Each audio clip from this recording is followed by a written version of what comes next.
What's up, guys? Welcome back to the channel. My name is Gore, and it is that time of week again. I've got to make some more NFL picks for week number 6, and we will get to that in just a moment. We're doing better, still doing better overall in the NFL than in college for sure. 49-29 overall, 8-6 last week, so not bad. We keep it going here, and we'll make a whole new set of picks here for you guys this week and talk about each game. So as always, guys, give me a like, drop a comment, and let me know what you think about the weekend's NFL games and college if you want. No matter, doesn't matter. And subscribe, of course, for more weekly content going forward. Going to have some weekly segments starting next week that I'm playing around with. Going to do some game ball segments. Going to give out some of these game balls thanks to the local bar for giving this as a prize to me for trivia night. So I figured I'd make a segment out of it. We'll do some game balls next week based on this week's of games, and then we'll do a segment playing off my name and the logo and the new theming that I debuted this week, where I will be giving the antlers to somebody and goring somebody for doing something stupid this week. So we'll see how it goes. With that, hope you tune in for those, and I hope you enjoy them. And with that being said, let's get into the actual picks for the week. So let's get started with tonight's game, the Denver at Kansas City. I don't know how much needs to be said about this one.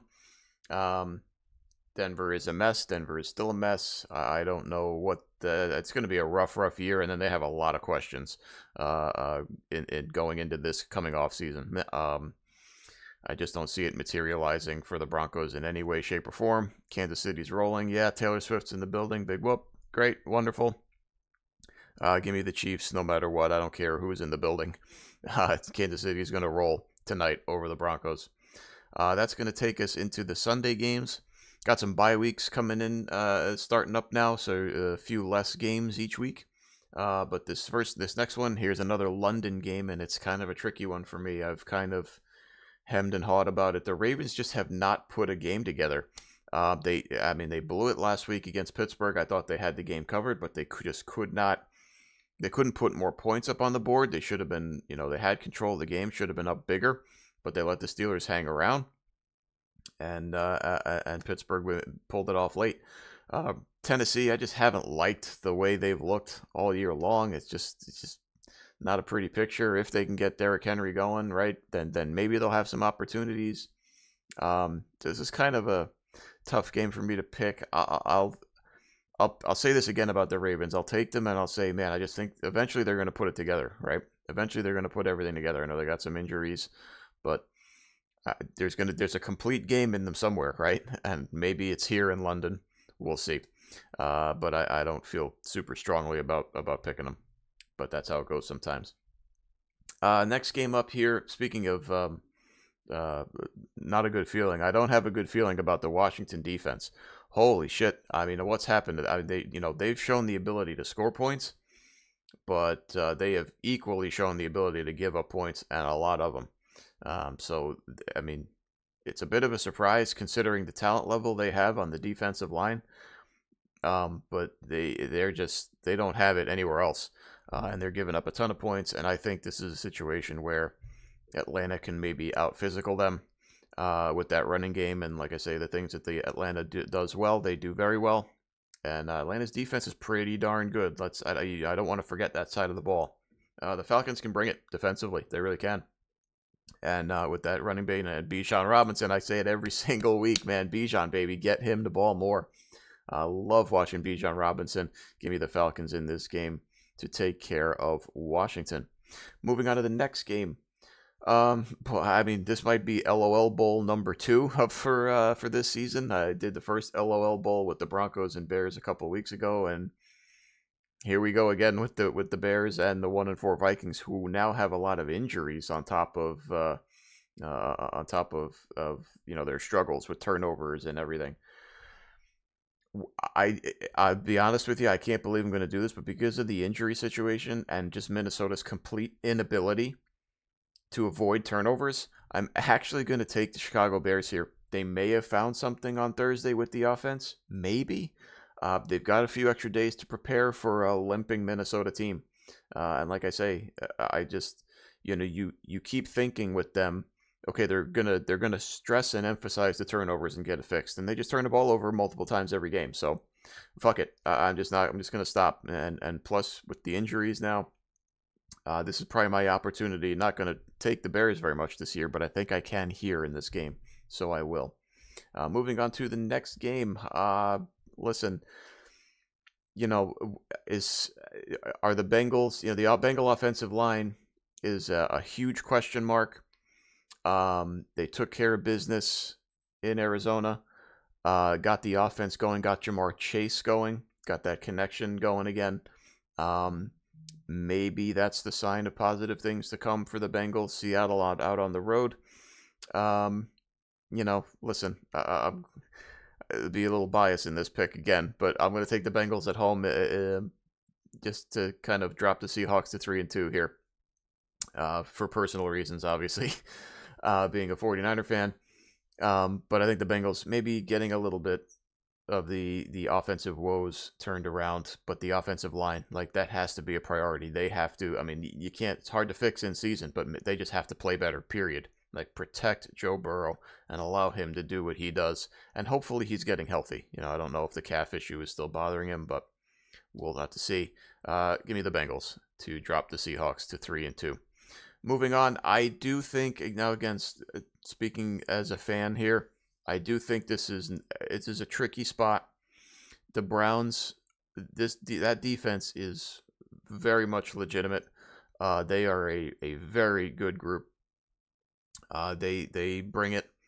The question for the Browns here, this would be if we knew for sure that Deshaun Watson was absolutely playing, I think this might be a more intriguing upset spot. Just because of the way they play defense. But if he's not playing and the Browns are turning to PJ Walker or Dorian Thompson or whoever it's going to be, it may look a little bit like the Raven game where they just, the offense doesn't help out the defense enough and leaves them out to dry a little bit. So I'm going to continue to roll with the 49ers. They're playing. I mean, what can you say about the way they're playing? It's fun to watch as a fan. They're multifaceted. They have a lot of different ways to beat you. And it's just a very focused, solid group. So I'm rolling with my Niners to beat the Browns.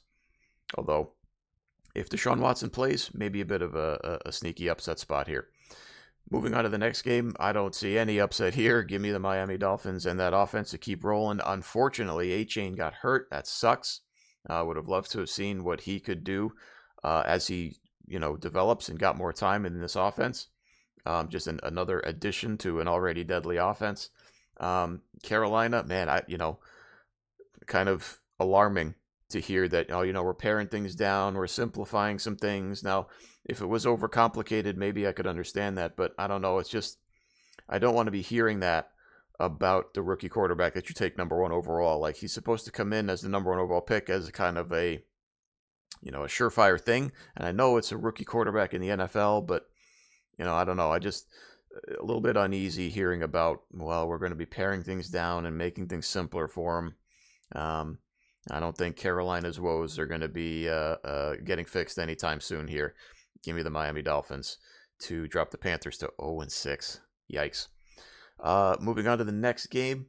Jaguars kind of bounced back a little bit now the last couple of games. I did not see that one coming against the Buffalo Bills, but I've said this before about them. Every once in a while, Josh Allen throws up a clunker and the Bills, stink up the joint. But the Jaguars have rebounded from that surprising loss to the Texans. Trevor Lawrence playing better.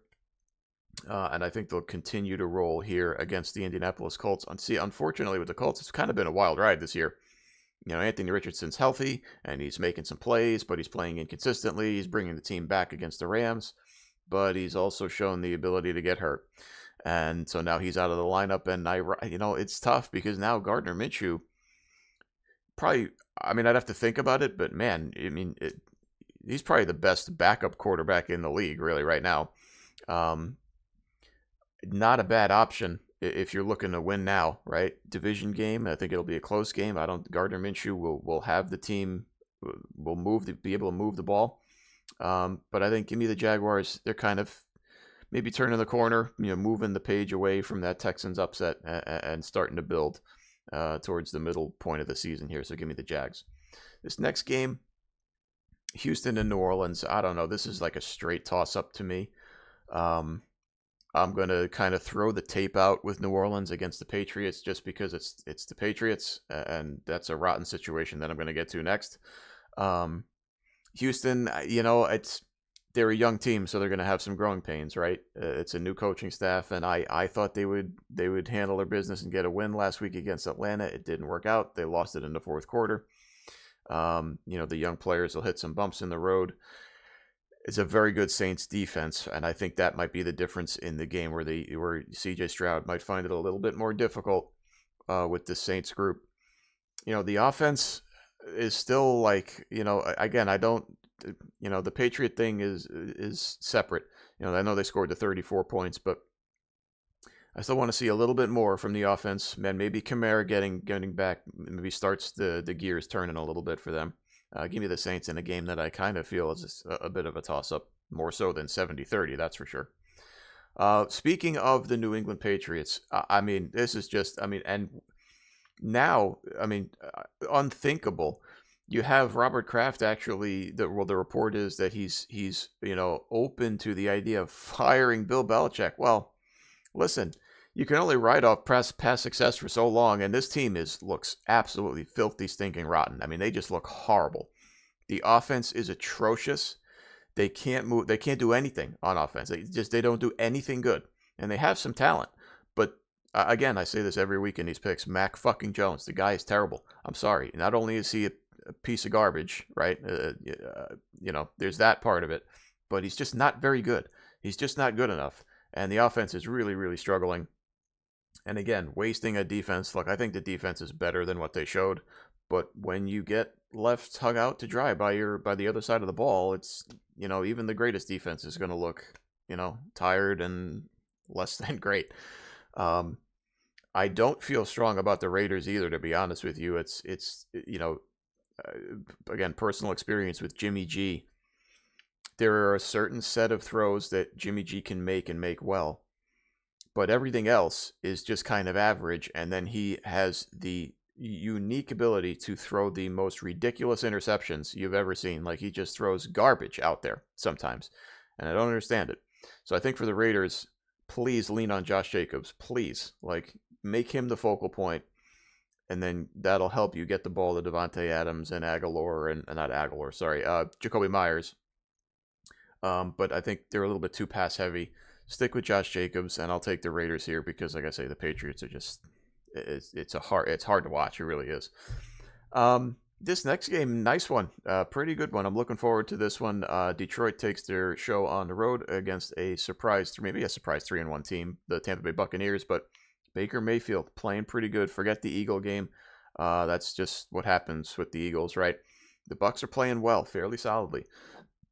Now Detroit, they're kind of developing a reputation of being the offense is, you get the flash of the passing game and you get all that fun stuff, and Jared Goff is just playing bonkers football, right?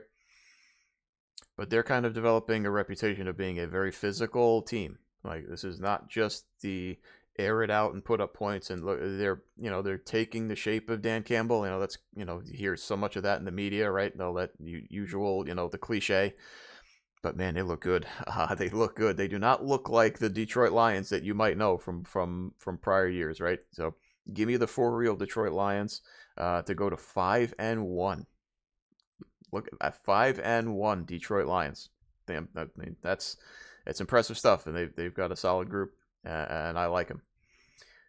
Moving on, NFC West, Arizona and the Rams. Again, Arizona competitive losers, right? Rams surprisingly competitive, somewhat more winners. And with Cooper Kupp getting healthy, I think the offense is going to obviously be even better, right? Now you have Cooper Kupp and Nakua and Tutu Atwell, so now it kind of rounds out the receiving core. They have to keep Matthew Stafford upright. He's getting beat up a little bit. Keep him upright, keep him healthy, and I don't know how... I keep waiting for the other shoe to drop with the Rams defense, but they just keep playing solid ball.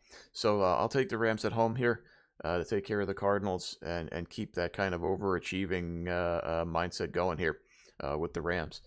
New York teams again in like in prime time stuff. It's like God. I mean, I'm from there. I'm from the area. It's like I get it, but man, oh man, rough one. Give me the Eagles, right? I mean, the Jets really don't have. Zach Wilson does not really have a chance against this Eagle defense. I mean, let's be honest, right?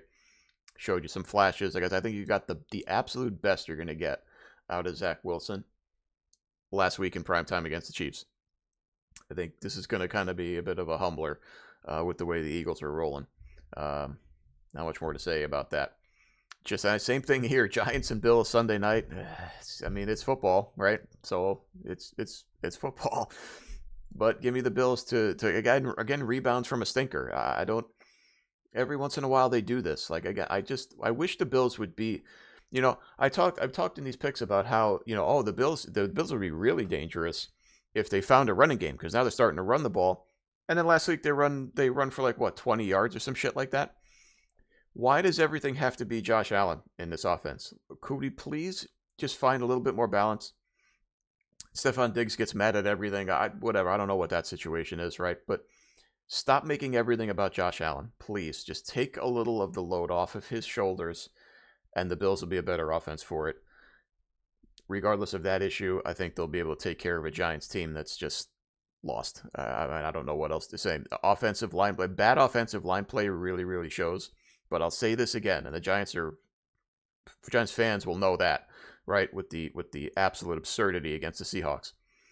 But I do not let Daniel Jones off the hook. He is playing poorly. With all those sacks and all that shit that happened, the Giants still had an opportunity to score and make that game 14-10, and Daniel Jones threw a god-awful interception.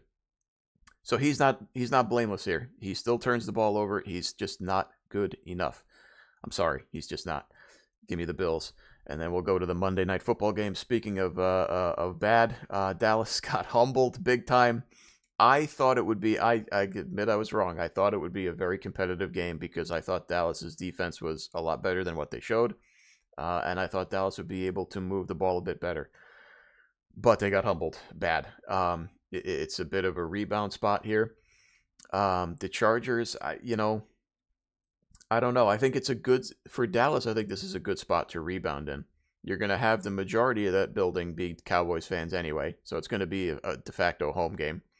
And you get a team that constantly shoots themselves in the foot and has a coach that will always put them in positions to lose. So I think the Cowboys will bounce back here. Give me them to beat the Chargers on Monday night and maybe right the ship. And, it's been fun to meme on Dak Prescott this week and the Cowboys as a whole. But I think they rebound with a win here against the Chargers on Monday night to wrap up the week of football. So that's it for the picks, guys. Thank you very much for tuning in. Let me know what you think about these. Drop me a like. Hit me with a comment. I'd love to hear from you. Subscribe to the channel for more content just like this. Like I say, got some more weekly segments coming up next week that I'm excited about. And I'll see you guys in the next video.